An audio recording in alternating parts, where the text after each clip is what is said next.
اعوذ باللہ من الشیطان الرجیم بسم اللہ الرحمن الرحیم۔ ہاں لیکن خصوصی دعوت دے، نہیں ایک عمومی جو کسی اور کی چائے پڑی ہم اٹھا کے نیاز کی چائے اٹھا کے دے دے تو اس میں کیا ہے، کوئی زحمت نہیں ہے اس کے بجائے بولا جائے پیسے دے دو تو یہ دعوت ہو جائے۔ یعنی خصوصی دعوت کا مطلب کھانے پر ہاں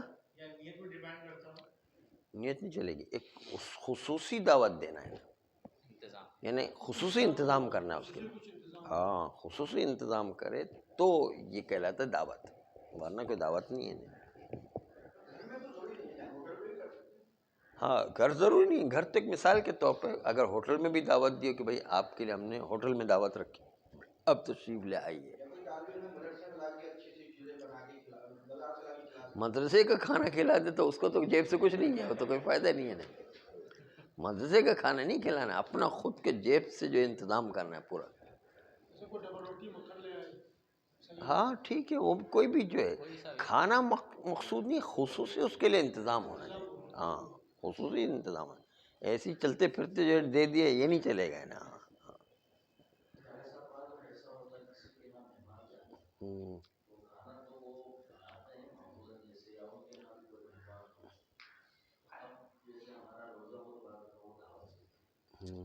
وہ نہیں چلے گا، وہ بھی نہیں چلے گا، خصوصی طور پہ اسی کو دعوت دی ہے نا۔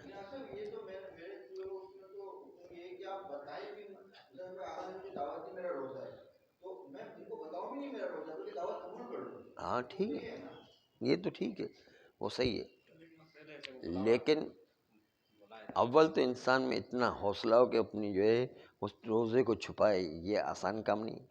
انسان میں اتنا حوصلہ ہو کہ اپنی نماز شب کو چھپائے کہ بتائے نہیں کہ میں نے آج نماز شب پڑھی ہے، وہ بتا کر کے اپنا ثواب ضائع کر رہا ہے، بتا کر کے روزے کا ثواب ضائع کر رہا ہے۔ تشبیہ کے لیے اگر ہو تو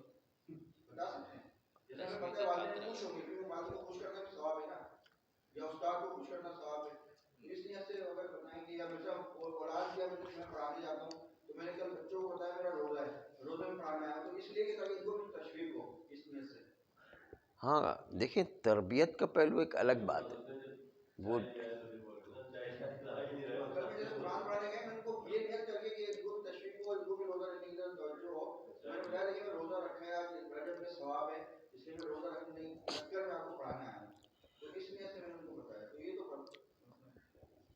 تربیت کا پہلو ایک اچھا پہلو ہے، اس میں کوئی شک نہیں ہے کہ اگر واقعاً اس سے کسی کو تشویق ہوتی ہے، اس کو ترغیب ملتی ہے، لیکن عام طور پر روزے کو یا نماز شب کو آدمی ڈکلیئر کرتا ہے اپنی کم ظرفی کی وجہ سے، ورنہ آپ دیکھیں بزرگان کبھی ظاہر نہیں کریں گے کہ ہمارا روزہ ہے، کبھی ظاہر نہیں کریں گے ہم نے نماز شب پڑھی ہے، حالانکہ وہ روز پڑھتے ہیں اور بالکل عین ٹائم پہ پڑھتے ہیں جو نماز شب کا ہے، لیکن کبھی ظاہر نہیں کریں گے۔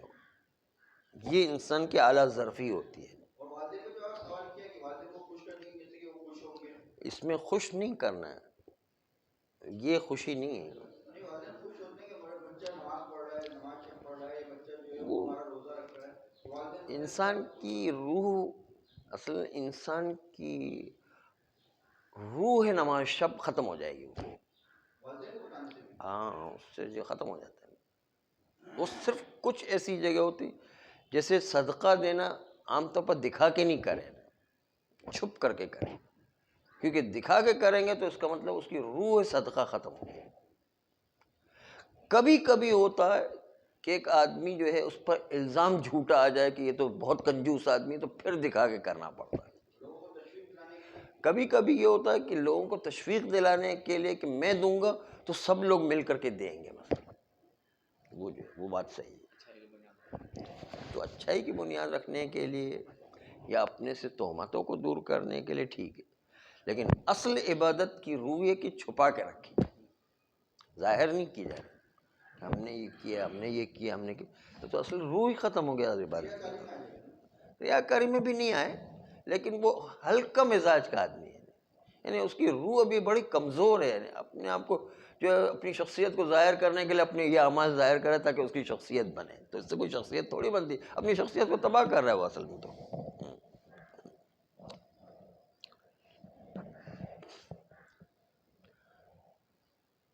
اعوذ باللہ من الشیطان الرجیم، بسم اللہ الرحمن الرحیم وبہ نستعین وہو خیر معین۔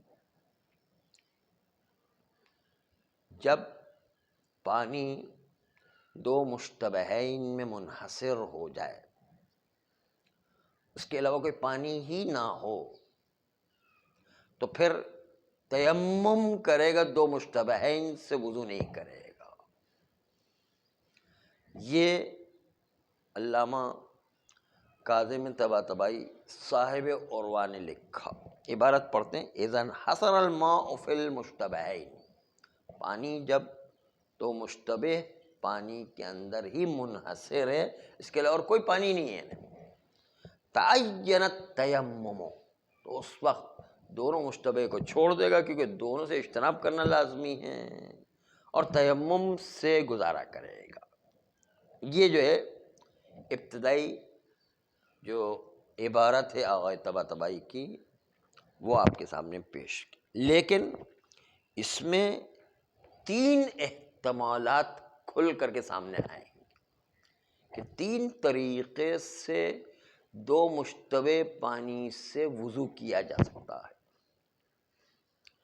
کون سا طریقہ وہ ہے کہ جو بالکل وضو کو ہی صحیح بنا دے گا اور تیمم کی ضرورت ہی نہیں ہے، اور کون سا طریقہ ہے کہ جس میں وضو غلط ہو جائے گا اور تیمم کی ضرورت پیش آئے گی۔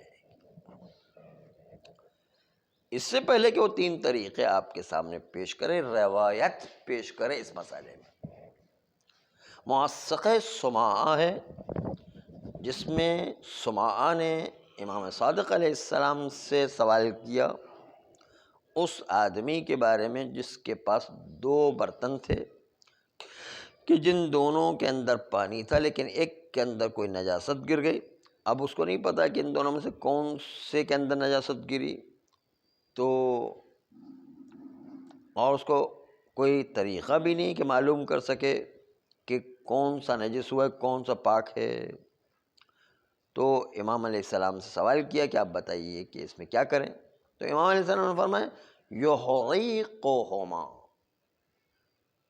یعنی ان دونوں پانی کو گرا دے گا، مشتبہین کو دونوں کو گرا دے گا، جمیعاً دونوں کو گرا دے گا، ویتیمم، اور تیمم کرے گا۔ امام علیہ السلام نے روایت میں یوں کہا، یعنی اور اسی مضمون میں موثقہ عمار بھی موجود ہے۔ آیا یہ حکم جو روایت میں آیا کہ دونوں پانی کو گرا دیا جائے اور تیمم کیا جائے، یہ حکم قاعدے کے مطابق ہے یا تعبدی حکم ہے؟ یہ حکم تعبدی ہے یا حکم قانونی ہے؟ کہتے اس سے کیا فرق پڑتا ہے کہ تعبدی ہو یا قانونی؟ کہتے فرق پڑتا ہے کہ اگر تعبدی ہے تو صرف اسی مورد میں ہم اس مسئلے کو استعمال کر سکتے ہیں، لیکن اگر قانونی ہے تو اس کا مطلب یہ کہ قانون تو دوسری جگہ بھی جاری ہو سکتا ہے، خالی اس مورد پر جو ہے ٹھہر کے اور جم کے نہیں رہ جائیں گے، اسی قانون کو ہم دوسری جگہوں پر بھی دوسرے موارد میں بھی استعمال کر سکتے ہیں اگر قانونی ہے تو۔ اس لیے دیکھنا پڑے گا کہ قواعد کی روشنی میں ہے یا تعبداً امام کی بات ماننا ہے۔ آئیے پہلے آپ کے سامنے تین صورتیں آ جائیں کہ جو دونوں پانی سے وضو کرنے کی تین صورتیں بنتی ہیں۔ اب ان تین صورتوں سے ایک صورت تو بہت اچھی ہے جس میں پانی سے وضو بالکل صحیح ہوتا ہے، پھر بھی امام علیہ السلام نے کیوں کہا کہ گرا دو اور تیمم کرو، کیوں کہا یہ ہماری سمجھ میں نہیں آ رہا ہے۔ ایک طریقہ بالکل ایسا ہے کہ بالکل صحیح ہے، اس میں جو ہے وضو پانی سے ہو جائے گا، اور پھر بھی وضو پانی سے ہو جانے کے باوجود امام علیہ السلام نے کیوں کہا ہے کہ پانی کو گرا دو، یعنی آئیے تین طریقے پہلے دیکھتے ہیں کہ کیسے بنتے ہیں۔ پہلا طریقہ تو یہ ہے کہ یہ شخص ان دونوں میں سے کسی ایک پانی سے وضو کرے اور اس سے نماز پڑھ لے. پہلے پانی سے وضو کیا اور اس سے نماز پڑھ لی. تو احتمال تو ہے کہ یہ پانی پاک ہو اور اس سے نماز بھی صحیح ہو، کیونکہ احتمال تو ہے بہرحال.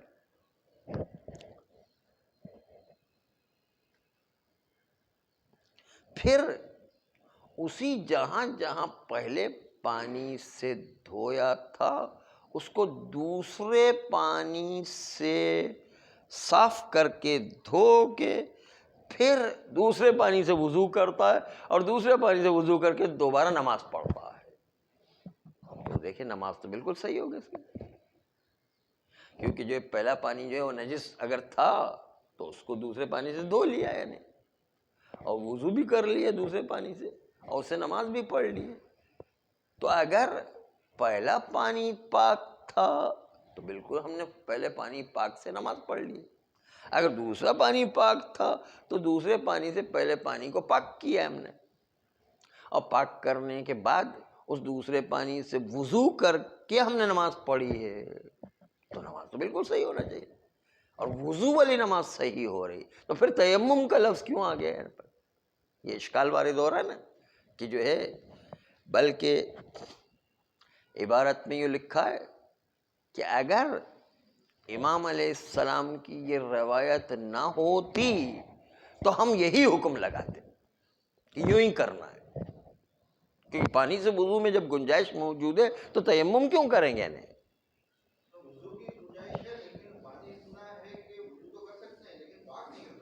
نہیں، دونوں پانی فراوان ہے. ہاں فراوان ہے، آپ کسی سے بھی جو کر سکتے ہیں، لیکن کون سے کریں؟ اس طرح کریں گے. اور ضروری نہیں کہ قلیل پانی ہی ہو، قلیل پانی میں بھی البتہ ہو سکتا ہے اور کثیر پانی میں بھی ہو سکتا ہے. قلیل پانی جو ہے کرس سے کم پانی، بہت پانی ہوتا ہے اس میں جو وضو کر کے، وضو میں کتنا پانی لگتا ہے؟ کچھ بھی نہیں. پھر اس کو دوبارہ دھو کے دوبارہ بھی کر سکتے ہیں، تو اس میں کوئی مسئلہ نہیں ہے. پہلے پانی سے وضو کر کے آرام سے نماز پڑھ لی، ہو سکتا ہے یہی پاک ہو، نماز تو ہو گئی نا. پھر دوسرے پانی میں ذرا مسئلہ پیش آتا، اس کو اچھی طریقے سے قلیل پانی ہو، اسی سے جہاں جہاں پانی گیا اس کو جو ہے نجس پانی کو جو ہے دھو لینے، دھونے کے بعد پھر وضو کر لینا، اچھی طرح پاک کر لے اپنے آپ کو. کورس سے کم پانی، کوئی کم تو پانی نہیں ہے اس میں، کم سے کم 4-5 بالٹیاں تو نکلیں گی نا. 4-5 بالٹیاں تو بہت ہوتی ہے نا. نجس پانی تھوڑی ہے وہ پانی جو، ہاں نہیں، نجس پانی کو استعمال کر، کوئی انسان نجس پانی سے اپنا چہرہ دھوتا ہے تو کوئی حرج نہیں. کیا ہے نجس کرنا اپنے آپ کو کوئی حرام کام نہیں ہے، کوئی حرج نہیں ہے، اچھی بات ہے. اگر وہ دوسرا والا پاک ہے تو ہم نے پہلے پانی کو دھو لیا ہے دوسرے پانی سے اور بالکل پاک ہو گئے ہیں، پھر ہم نے وضو کیا اس دوسرے پانی سے اور پھر وضو کر کے نماز پڑھی، تو اس نماز میں کوئی اشکال وارد نہیں ہو رہا. بس پہلا پاک تھا تو پہلی تو بالکل صاف نماز پڑھ لی ہم نے. اگر دوسرا پاک تھا تو دوسرے بھی حصے بھی ہم نے پہلے والے وضو والے پانی کو جو نجس ہو گیا تھا اس کو پہلے دھو لیا اور دھو کر کے بالکل پاک و پاکیزہ ہو کے وضو کیا ہے. وضو کرنے کے بعد اچھی طریقے سے نماز پڑھ لی ہے. تو دونوں صورتوں میں نماز صحیح ہے، چاہے پہلا پاک ہو چاہے دوسرا پاک ہو، ہم نے دونوں طریقے سے نماز صحیح انجام دے دی ہے. مخالفت قطعیہ تو لازم آ جائے گا. کیوں مخالفت قطعی؟ نجس تو ہے یقیناً، ہمیں پتہ ہے کہ ان دو میں سے ایک نجس ہے. اگر ٹھیک ہم ہے. نے جو ہے دونوں سے ایک مذہب کر کے وضو کر کے نماز پڑھی، پھر دوسرے سے وضو کر کے، مخالفت قطعیہ تو لازم آ گئی. مخالفت قطعیہ ہمیں تو اصل میں بات یہ کہ ہمیں وضو پانی سے مل رہا ہے کہ نہیں مل رہا ہے، وضو پانی سے مل رہا ہے کہ نہیں مل رہا ہے. تو ہمارا وظیفہ تو جب وضو پانی سے مل رہا ہے تو تیمم کا وظیفہ کیوں ہوگا؟ نہیں، یہ اشکال ہے اصل میں روایت کے اوپر کہ اگر ہم وضو سے پانی کر سکتے ہیں، وضو جو پانی سے کر سکتے ہیں تو پھر تیمم کی کیوں گنجائش نکل آئی ہے؟ اور امام علیہ السلام نے کیوں روایت میں کہا کہ آپ دونوں پانی کو گرا دیں اور جو ہے وضو تیمم کر کے نماز پڑھیں؟ یہ کیوں کہا ہے؟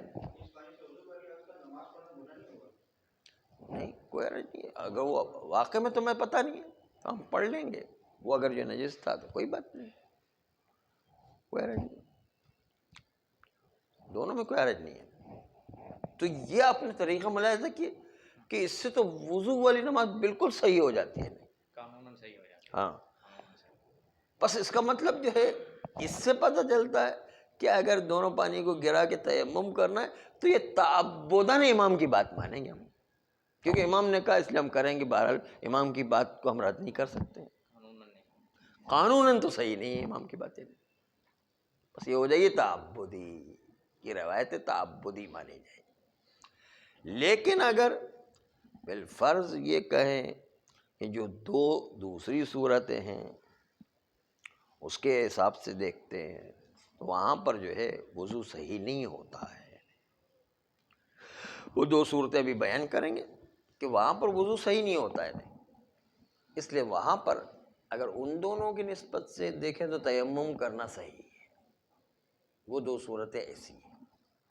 تو امام علیہ السلام نے جب ایک صورت گنجائش نکل سکتی تھی وضو کی تو کیوں جو ہے تیمم کا حکم دیا ہے؟ امام علیہ السلام تو ہم سے زیادہ جانتے ہیں کہ کون سا طریقہ اختیار کرے کہ وضو سے پانی سے وضو ہو سکے. یہ تو ہم نے ایک طریقہ نکالا. امام علیہ السلام ممکن ہے 10 طریقے نکال دیں، ہمیں کیا پتہ ہے.